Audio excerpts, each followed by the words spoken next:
Greetings, programs. This is Wretch. Welcome back to Citizen Sleeper 2 Starward Vector. And in the last episode, guys, there was equal parts death and life. We're able to explore all of Junie's bunker, this giant, massive facility that we discovered underneath the asteroid, and got as much info as we could, as well as a little model of the rig.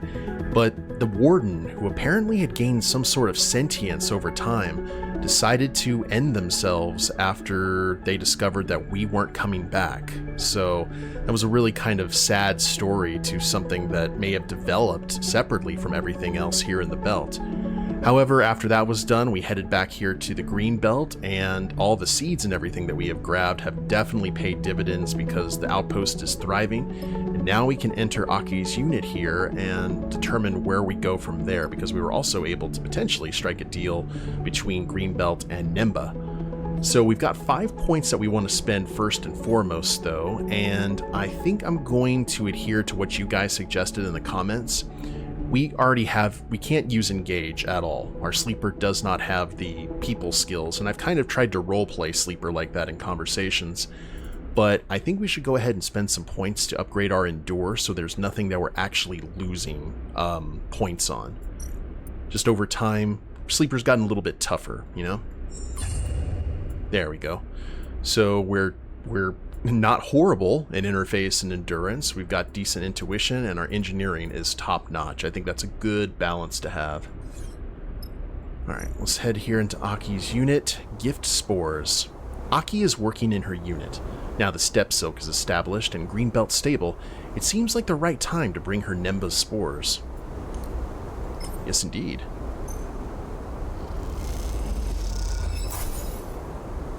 Aki looks at the crate of spores with a mix of curiosity and skepticism. The well-traveled crate does appear very rough at this point. Come in. The door of Aki's unit slides open, and you see her perched at a terminal, her face pale in the blue light of the screen. You've not seen her in this setting before. She seems paler, older when she isn't surrounded by the soft light of the biomes. Just one moment. Her eyes do not leave the screen, and she leans in closer, squinting at some detail. You get the sense this is her least favorite part of her administrative position. She sighs and looks up. Done. Immediately her eyes are drawn to the crate you carry. What have you brought me? A gift. She raises her eyebrows. From who? Let me see. As she unlocks the worn catches on the crate, you explain about Nemba and his work to feed the refugees in the underhang. You aren't sure Aki is listening, though. She seems too eager to see inside the crate. Aki manages to get the lid open and lifts a dented canister out of the inside. She turns it, peering through the small windows at the dusty-looking translucent sheet curled inside. Spore prints! She looks at you. This is quite a gift? From this Nemba, you said? She carefully slots the canister away. We will make good use of these. The tunnels under Greenbelt will make an excellent mushroom garden. She smiles to herself. I was lucky enough to be taught how to tend mushrooms by a true expert. Aw. Who was that? Someone from my journey here, a botanist on Erland's Eye. She was very kind to us. Aki smiles. She would have liked to meet you. I would like to meet Nemba. Perhaps we can find some commonality. She glances over her shoulder at her terminal. But I can't leave Greenbelt. Not now. She looks at you sheepishly. I'm a little nervous to ask this of you, giving you ferrying back and forth of messages and deliveries. But would you bring Nemba here, so we can speak? Gladly. Aki smiles. I hope that would be the case. A shrill beep begins emanating from Aki's terminal.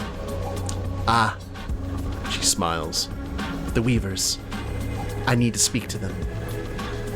You make your way out of the unit as Aki takes a deep breath, and then accepts the incoming transmission.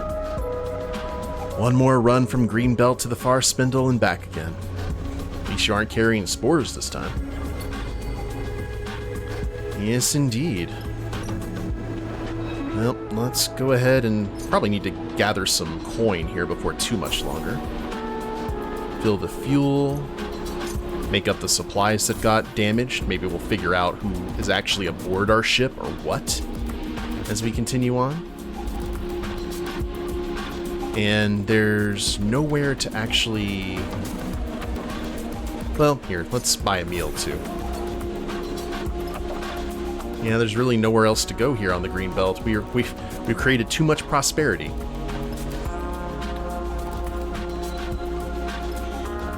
So, let us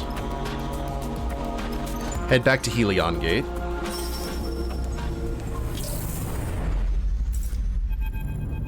Oh. You're the first to notice them. Small, white, smooth shapes at the boundaries between hull plates.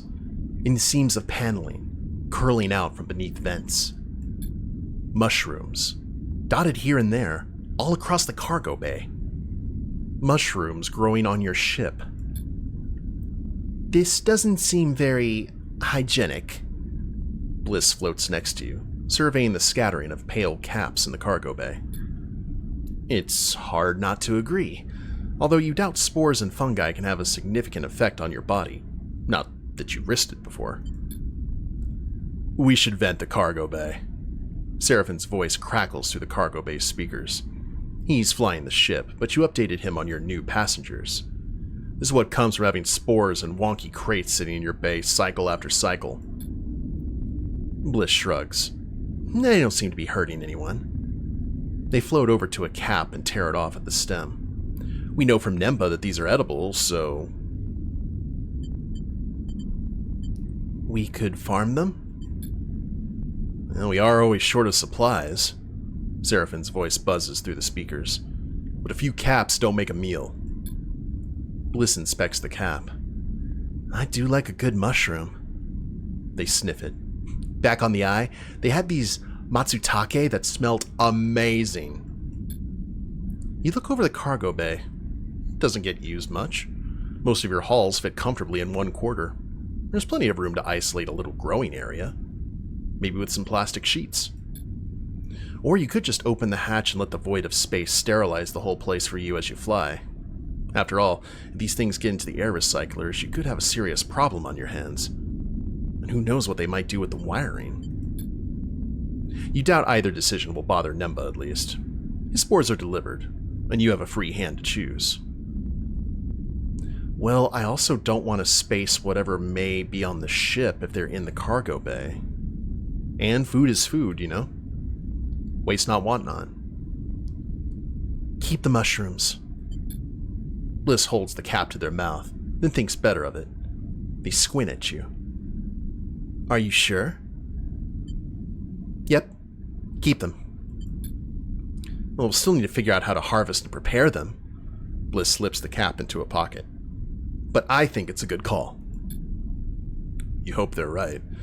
This rig is busy enough without adding extra ecosystems into the mix. As you leave the cargo bay, you suddenly realize you've taken on yet another project. It is becoming a habit. Decide not to clear the cargo bay out. Mushroom Samba. Alright. Well, more supplies have been... So something is eating our supplies. That's very interesting. Is there... Well, our endurance is now somewhat viable.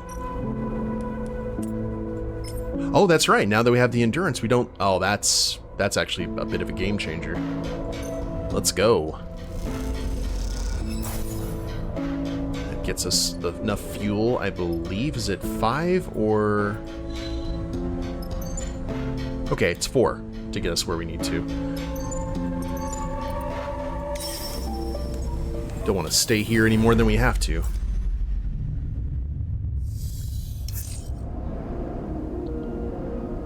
And scrapper ship. Hopefully this pays off some coin for us because we're getting to the point that we need it. I don't want to have less than like 200 cryo.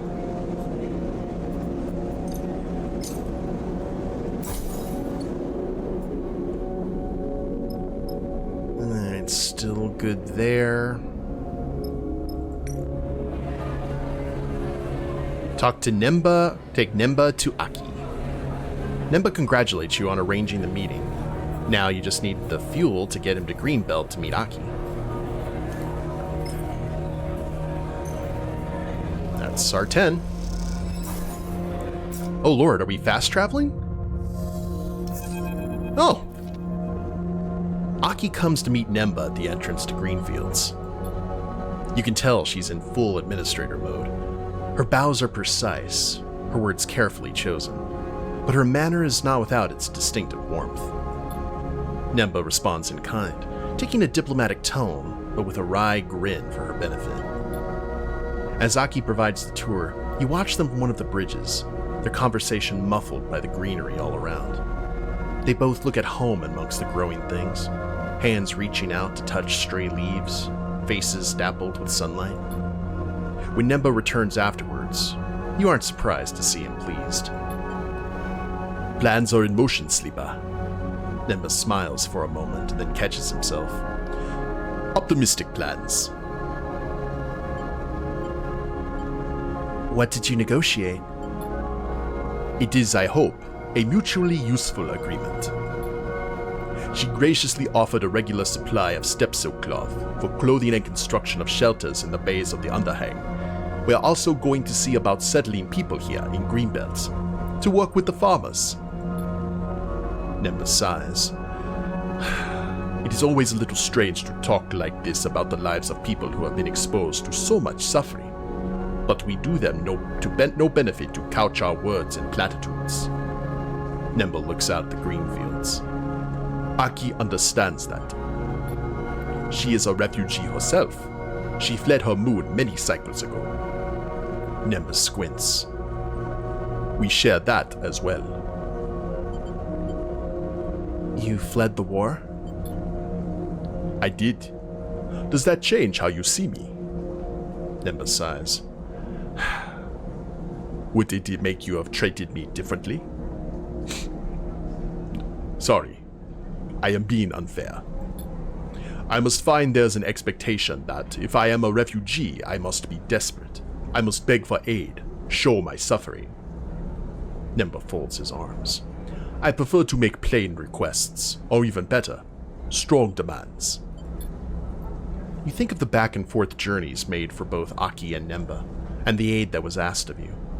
Would you have done the same if the request hadn't been so strong? The demands so obvious? Speaking to Aki, I can see she has experienced the same treatment, though I think she is less hardened by it. We both have our own reasons to do what we do, for why we enjoy it in our own ways. We don't need to explain ourselves to others. Nemba looks over his glasses at you. I am glad to have met her. Thank you for your part in it. I'm glad to help. What I like about you, Sleeper, is that I believe you when you say that. Nemba smiles wryly. I will stay a little longer. Aki has promised to send me back to the Far Spindle with the first shipment of fabric. I will then gather those who wish to come here and send them back in the same freighter. He smiles warmly at the view of the green fields.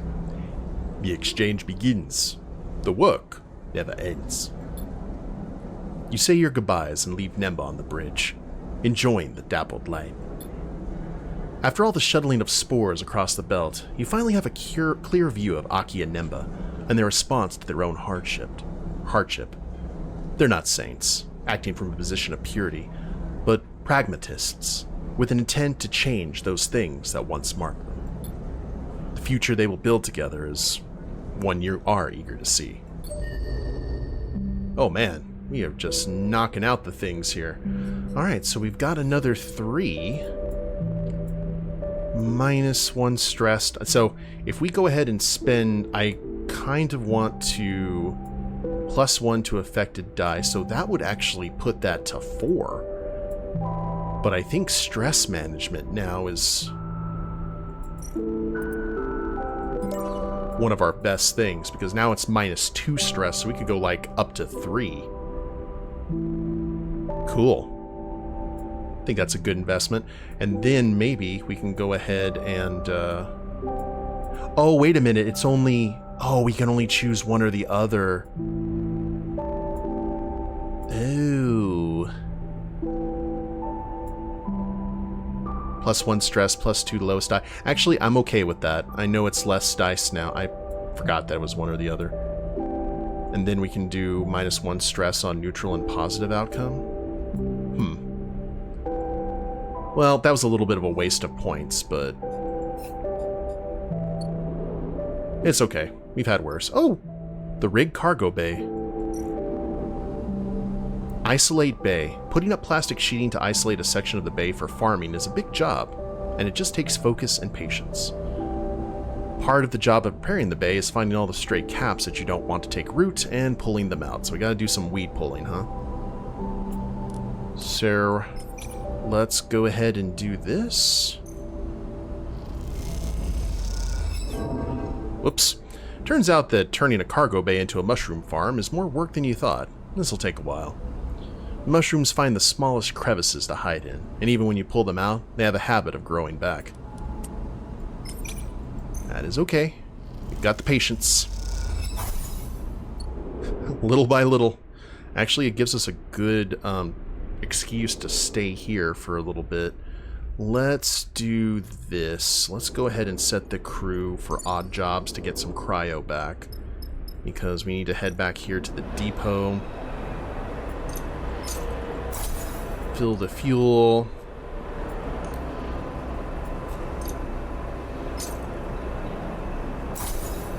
There we are. Now, if it's just...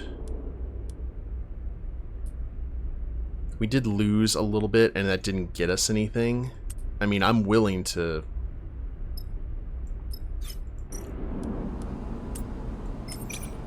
I'm willing to spend all of our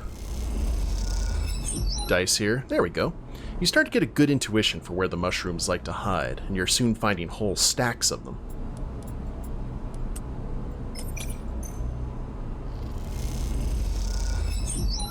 We've got a few days before Lane can catch up to us, so might as well use it. Okay, halfway there. Let us go ahead and call it a night.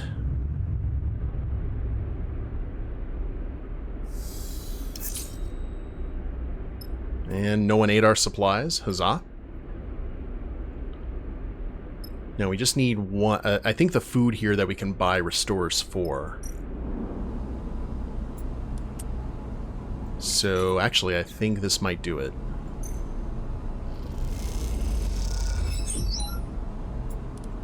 Almost.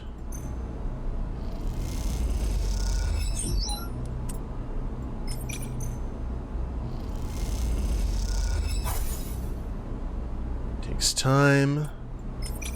Just one to go. Hey! The farm is ready. Now it's time to figure out how to harvest. Which requires what exactly?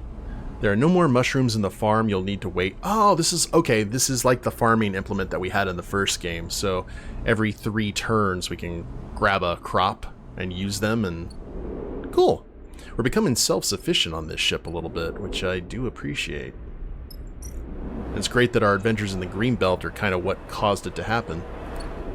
Let's head in here and grab some food.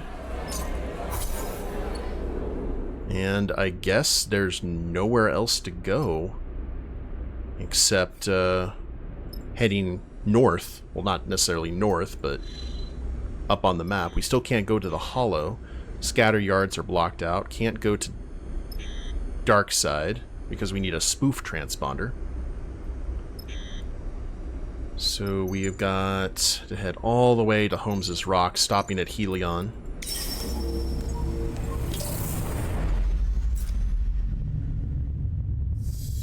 I'm still wanting to like hear that noise that lets us know that there's storyline stuff about to go down. Because you're just like, oh, come on now. Got some good dice, though. Maybe we can go ahead and fill up the tank. Yes, indeed.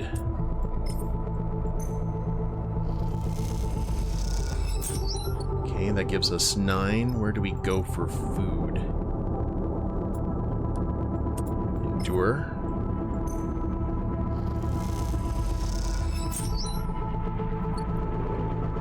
Shiny. And we'll just try to fill up the tank one more time. Much better. No anxiety now from Helion Gate. Just good vibes. Now back to Holmes's Rock, and then we'll go check out Wellspring. See if anything's happening back over here.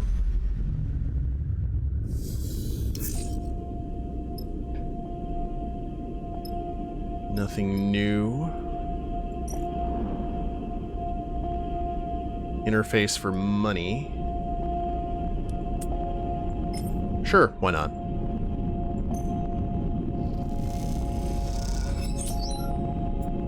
For a mighty 9 cryo. And endure.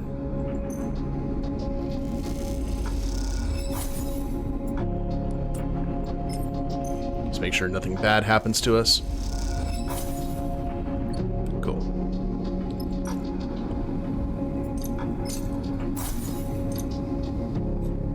Well, that gives us 200. Supplies, please. Oh no, that's not to buy a meal. We just want to fill the supplies. We can grab that later. Now, everything else here is good. We're heading to new territory now. To the Wellspring, vast water extraction facility.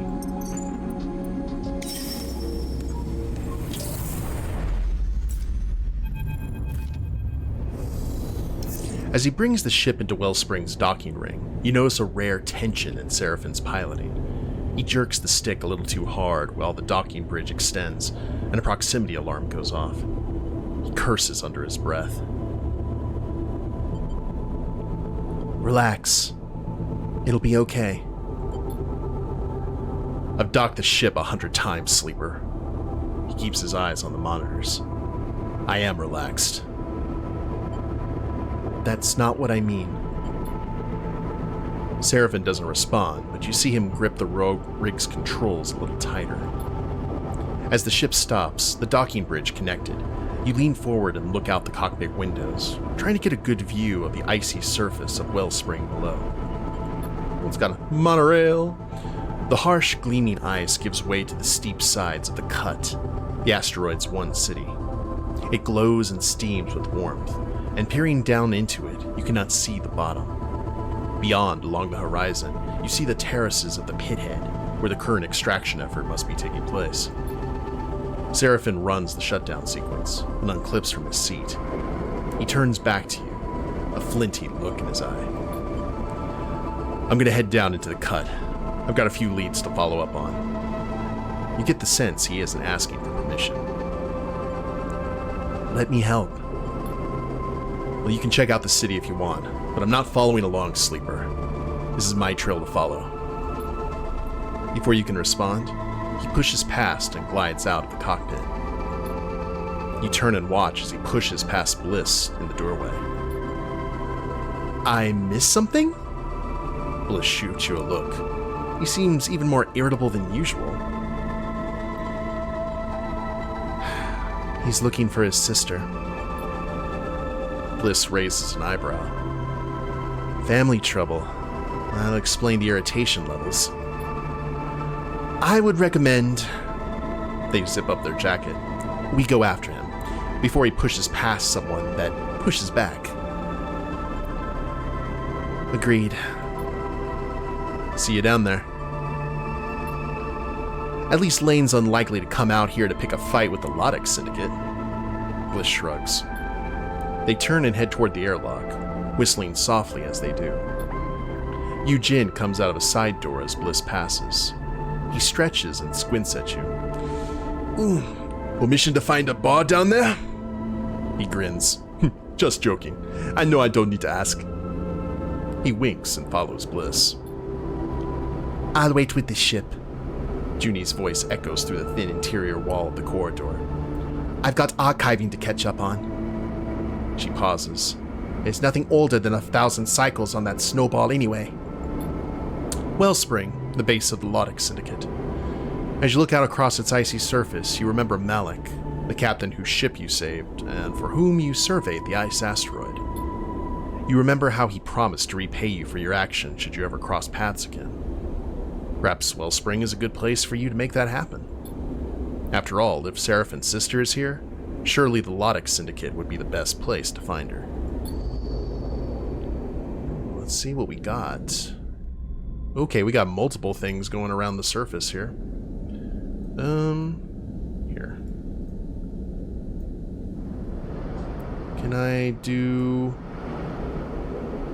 It's a lot smoother to use a controller, but we'll just use the mouse for right now. Ooh, Lord. Hey, we got food. Fruiting bodies, intuition. Just want to see what happens. Mushrooms poke up through the gaps in the farm structure. Some are ready to be picked if you're careful. You do well, and gather enough to put together a crate full of supplies. Seems like your farm is showing its worth. Nice, so that can counteract the, whatever is nibbling on our stuff. Wellspring Cut. This is where Seraphin went to. Act like a local. Alright, well that's definitely not going to work for us. And interface seems to be the only other thing. The cut is filled with Lodic workers, which makes for a brash and bold atmosphere. You'll need to be the same if you want to explore. Sure, you could wander, but the Lodic Syndicate runs this place. Surely you can learn everything you need to know by tuning into their chatter. Dirty, wet, and thriving, the cut is a layered industrial city that is as intimidating as its inhabitants. Nice. What's the other part here? Wellspring Pithead, the ice extraction facility. Show Lodic Pass. With Lodic Pass, like any of the workers or syndicate members carry, you should be able to gain access. Which we do not have. Okay. So maybe finishing stuff here will get us what we need. But interface it is.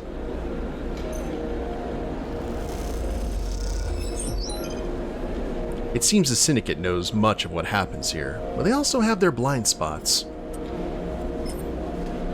Cool, we'll be able to do this fast.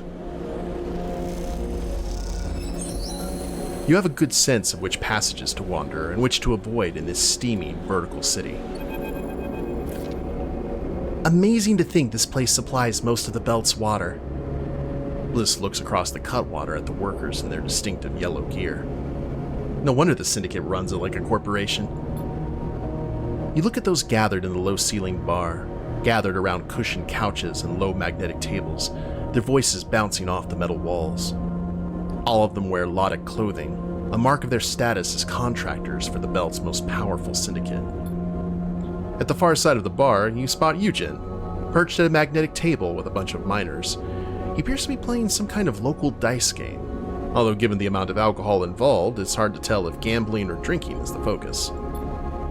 You look back to Bliss, who's watching another group, quietly discussing something serious in the opposite corner.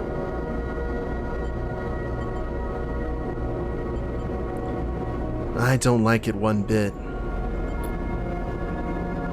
Bliss turns back to the bar and sips their drink through its metal straw. Well, the contractors seem happy right now. They glance at you. Though people usually are when the shift's done for the day. Usually are. I've been looking around Chasm Row, searching out components in the markets. Down there, people don't seem so happy. Bliss meets your eye. There's a lot of talk of contracts. It seems Lodic's been locking down its workers, giving the war in the inner system as an excuse. They play with their metal straw, swirling the orbs of liquid in their sealed glass. The pressure is building, Sleeper. We shouldn't hang around here much longer. They sigh. We need to give Seraphine time. Well, Bliss raises an eyebrow. It sounds like I'm not the only outsider who's been hanging out in Chasm Row. I heard someone complaining about a rude young man asking too many questions. Bliss smiles. Who else could that be? That's the place to start if you want to find our boy. They said he was asking about the rhyme market, but I have no idea what that is. Bliss looks out across the bar. Definitely a touchy subject for the locals, though. I'll head there now. Bliss nods. I'll finish my drink. They smile. Let me know how it goes. You leave the Cutwater, shouldering your way through a crowd of boisterous contractors. There's a conspiratorial mood to the conversations now that Bliss has mentioned it, and you wonder what all the talk is about. You hear a bellowing laugh from Eugen as you slip out of the door.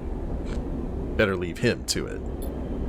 You feel the sudden cold as you leave the steaming bar and enter one of the icy passages cut into the asteroid itself.